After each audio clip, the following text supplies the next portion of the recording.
how you get addicted to pornography. Normally, when we hear about a compulsive porn or masturbation habit, the one chemical that is repeated is dopamine. All we hear is dopamine, dopamine, dopamine. Well, there's a little more to it than that.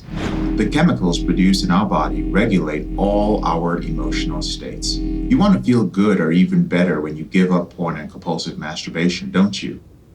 Well, you've got to understand the neurochemicals involved in your various emotional states, particularly those involved in your sexual behavior before you can manage them.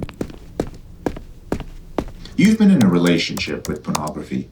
It's literally been your girlfriend helping you through the tough times, being there for you when you were lonely and stressed out. Now your body and brain has got so used to it that it needs a taste just to feel normal.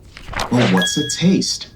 It's when you commit to no longer watch pornography but still look up explicit images or spend time fantasizing about scantily clad women on social media or read erotic stories or look for movies online which contain sex scenes.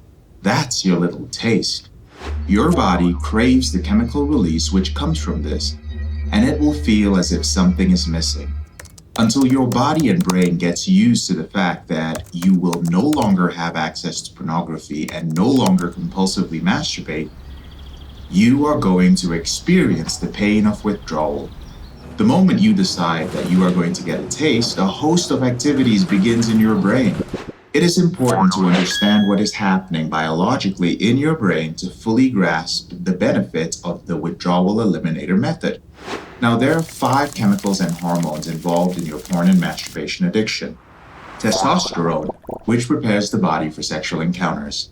Testosterone release is a hormonal process and is triggered by the brain as a response to environmental changes.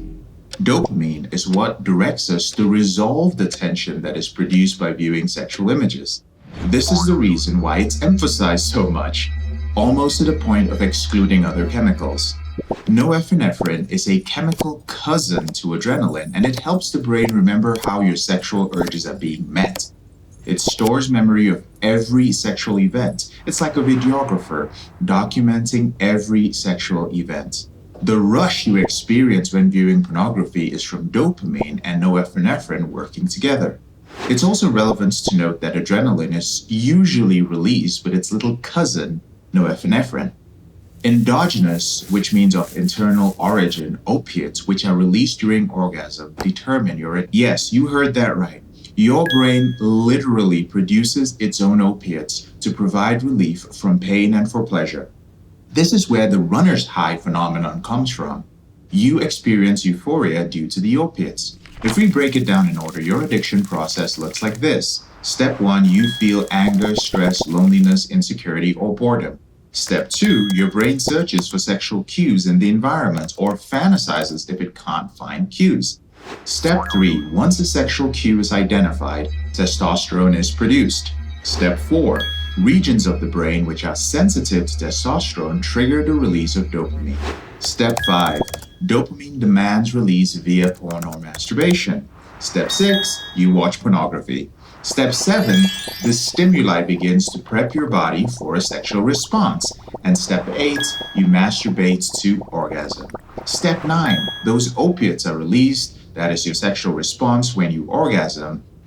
And step 10, due to this euphoric response, it is stored in your memory via norepinephrine, which is actually present throughout the process, just like a videographer recording a documentary. Now, to a lesser degree, oxytocin and serotonin are also involved in this process. So next, poor self-esteem, anger, depression, or anything similar, the process repeats from the top. Got it? Good. In the porn reboot system, we develop processes to identify, prevent, interrupt, and redirect the actions that occur in each step, with the ultimate goal of rewiring your brain to no longer go through these 10 steps. Learn more by visiting elevatedrecovery.org.